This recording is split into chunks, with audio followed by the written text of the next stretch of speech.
હર હર મહાદેવ, જય ભવાની। આજે વીર યોદ્ધા અને મરાઠા સામ્રાજ્યના છત્રપતિ શિવાજીની જન્મ જયંતિ છે। એમને કોટી કોટી વંદન કરીએ છીએ અને ખાસ કરીને 21મી સદીના યુવાનોને કહીએ છીએ કે વાંચો। છત્રપતિ શિવાજી એટલે એક એવા યોદ્ધા જેમને મરાઠા સામ્રાજ્યની વિશાળ એક ગાથા, એક યોદ્ધાની ગાથા, એક પરિવર્તનની ગાથા સમગ્ર લખી। ભારત પછી બન્યું, 1947 પછી આ દેશ બન્યો, પણ શાસન એ અલગ અલગ હતું। મરાઠા સામ્રાજ્ય, મેવાડ સામ્રાજ્ય, એ રીતે તમામ સામ્રાજ્યો ચાલતા હતા। એમાં મરાઠા સામ્રાજ્યએ મુગલો સામેની લડાઈમાં એક નવી તાકાત ઊભી કરી।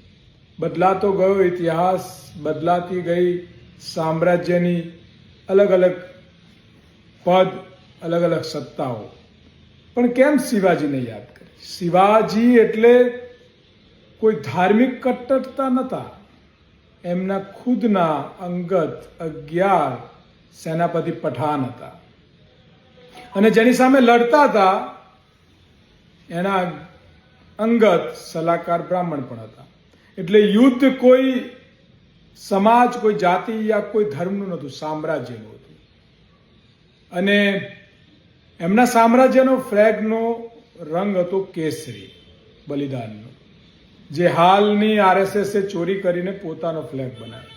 ઠીક છે, એમની આપણે વાત નથી કરતા, કારણ કે એ સાચા શિવાજીને એમને વાંચ્યા પણ નહીં હોય અને એમની જોડે લગભગ બધું બીજાનું જ લીધેલું હોય, એ ચાહે વિચારધારા હોય, નેતા હોય યા પછી ફ્લેગ હોય। તો આજે શિવાજીની જન્મજયંતિ છે। યુવાનોને કહું છું કે શિવાજીને વાંચવામાં આવે, સમજવામાં આવે। મરાઠા સામ્રાજ્ય સુરત પર પણ એકવાર ચડાઈ કરી હતી અને મેવાડ પર પણ કરી હતી। એમની વીરતાની જે ગાથા છે એ જીવનમાં ઉતારવા જેવી છે અને કઈ રીતે એક તાકાત સાથે, એક બુદ્ધિ સાથે એમને સામ્રાજ્ય ચલાવ્યું એ સમજવાની પણ જરૂર છે।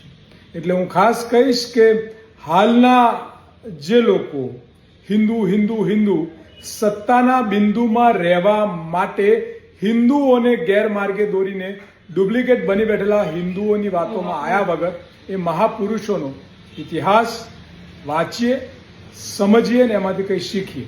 તો આજે વીર યોદ્ધા મરાઠા સામ્રાજ્યના છત્રપતિ શિવાજીની જન્મજયંતિ પર કોટી કોટી વંદન।